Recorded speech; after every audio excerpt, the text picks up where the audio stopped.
Halos 3% lang base sa NBA tracking ang chance ng Lakers na matalo ang OKC Thunder sa best of 7 series na to sa semifinals. Sobrang minaliit na ang Lakers. Hindi rin naman talaga mawawala yan dahil kahit nung regular season pa lang na-sweep na sila ng Thunders. 4-0 record kung saan mismo nawala si Luka at Reeves dahil sa injury na nakuha nila. Halos 33 points per game ang nawala dahil kay Luka at aminado mismo si Lebron na sobrang kawalan sa kanila ngayon kontra OKC Thunder itong si Luka.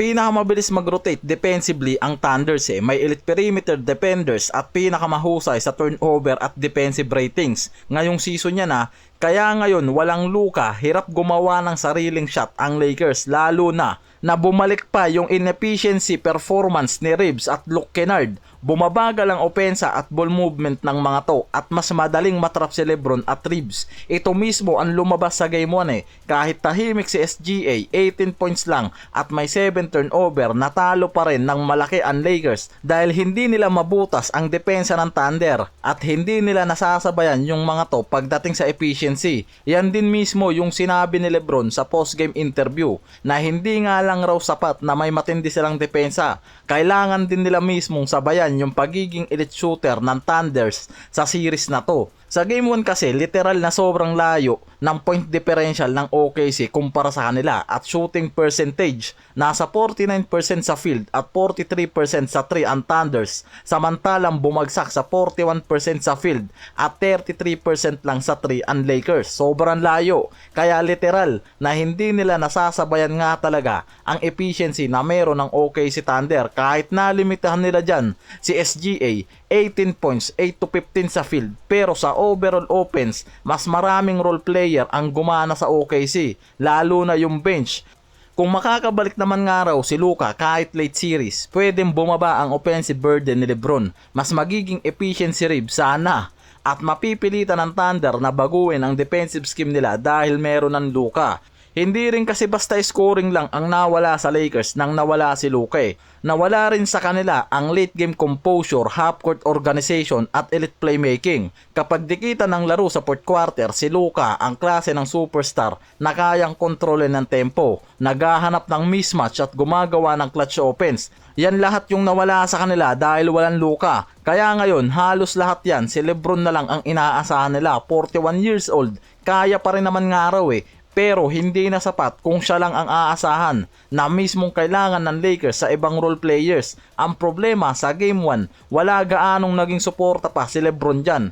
Kaya aminado si Lebron na malaking kawalan talaga sa kanila si Luka. Lalo na sa series na to kontra sa OKC Thunder na number 1 defensive team. Sinabi ni Lebron dyan na kapag kalaban mo nga raw ang number 1 defense sa NBA tulad ng Thunder, kailangan mo ng player na kayang mag-attract multiple defenders at yun mismo ang special kay Luka na mismong nawala sa kanila ngayon. Kaya walang no choice kung hindi siya ang gumawa at trumabaho niyan unless na bumalik ang efficiency netong si Reeves at Kennard Kaya ngayon bumalik na naman yung mga rumors tungkol dito mismo kay Lebron at sa pathways niya sa Lakers. Oras na mabigo ulit to na makuha ang championship title ngayong season, lalo na kung masweep pa sila ngayon ng Thunders. Yan yung pinakamasakit na reality. Kapag nasweep sila ngayon sa playoffs, lalong lalakas ang narrative na hindi talaga sapat ang depth ng Lakers para sa championship window. Inconsistent ang supporting cast at maaaring isang taon na nga lang raw talaga ang natitira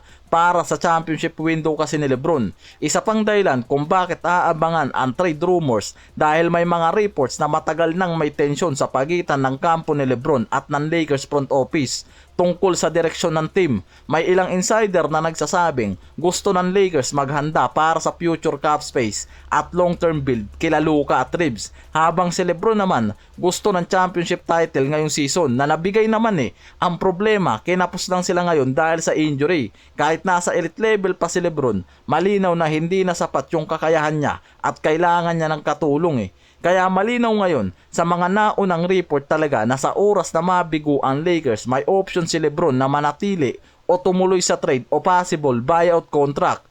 Kung trade kasi, pwedeng pumayag si Lebron. Kung buyout naman, parehong side ang gusto ng pathways ng maayos. Dahil may no trade clause si Lebron, kaya walang trade na mangyayari nang hindi niya inaaprubahan mismo. Ibig sabihin, kontrolado niya halos lahat ng sitwasyon.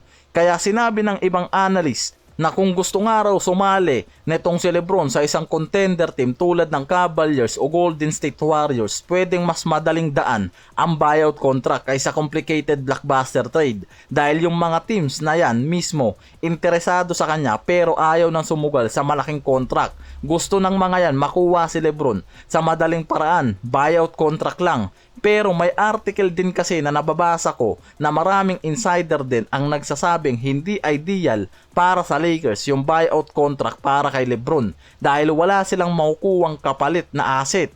Kaya hanggang ngayon, wala pang indication talaga na humihingi si Lebron ng trade or buyout, depende sa kung anong kalalabasan ng serye nila kontra OKC sa semis na to. Ang nagpapalakas lang kasi ngayon ng mga spekulasyon yung mga report tungkol sa possible tension sa pagitan ni Lebron at ng front office.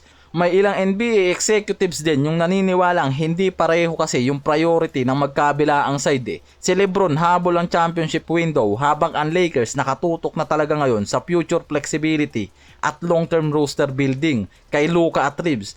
Kaya para sa maraming NBA analysts, kapag nabigo ang Lakers ngayon kontra OKC, lalo na kung masweep sila, malinaw na hindi talaga sapat ang depth at roster nila laban sa batang powerhouse team tulad ng Thunders. Doon lang lalong lalakas yung mga rumors papunta sa final chapter ni Lebron.